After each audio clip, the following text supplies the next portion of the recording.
Good afternoon, everyone, especially to our professor, Dr. Josephine Bintayo Baguio. By the way, I am Bevelyn F. Longhino from Mati City, Davao Oriental. This afternoon, I am going to discuss about the approaches to curriculum planning. By the way, what is curriculum planning? Curriculum planning involves implementing different institutional strategies and organizational methods that are focused on achieving optimal student development and students' learning outcomes. Instructors or teachers might structure their curriculum around daily lesson plans, a specific assignment, a chunk of coursework, certain units within a class, or an entire educational program. Educators are responsible for ensuring that their curriculum planning meets students' educational needs and that the materials used are current and comprehensive. Educators should employ the curriculum process that best incorporates the 6 components of effective teaching.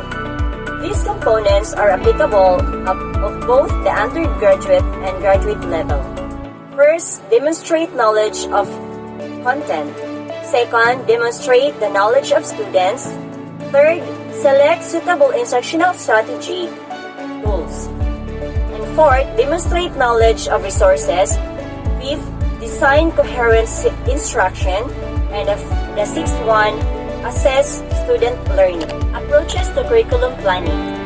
It is according to R.M. Harden of 1986. Educators must decide whether there should be a particular focus for curriculum planning, and if so, what should be, to what extent do they wish to focus on. So first, aims and objectives.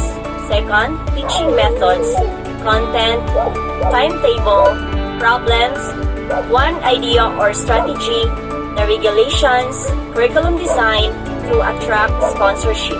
During the curriculum planning phase, educators consider factors that might hinder or complement their lesson.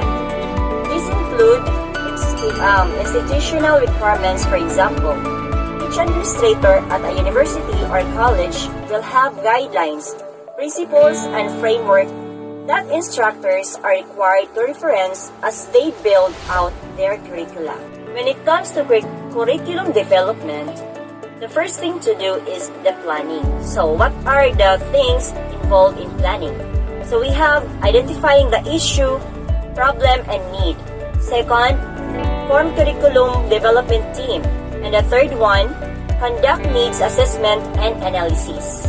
In identifying issue, problem, and need, the need for curriculum development usually emerges from a concern about a major issue or problem, if one or more target audience. This section explores some of the questions that need to be addressed to define the issue that will guide the selection of the members of curriculum development team. The issue statement also serves to broadly identify the scope of the curriculum content. For form curriculum development team, once the nature and scope of the issue has been broadly defined, the members of the curriculum development team can be selected. Topics covered in this section include the roles and functions of team members, the process for selecting members of curriculum development team, and the principles of the collaboration and teamwork.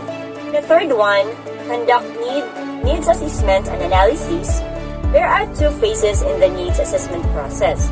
First, procedures for conducting a needs assessment. Second is to describe techniques on how to use data and results of the information gathered.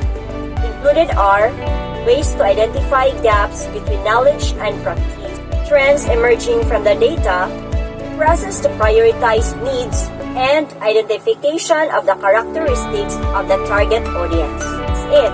Thank you so much for watching and listening. Have a blessed Sunday, everyone. Bye-bye.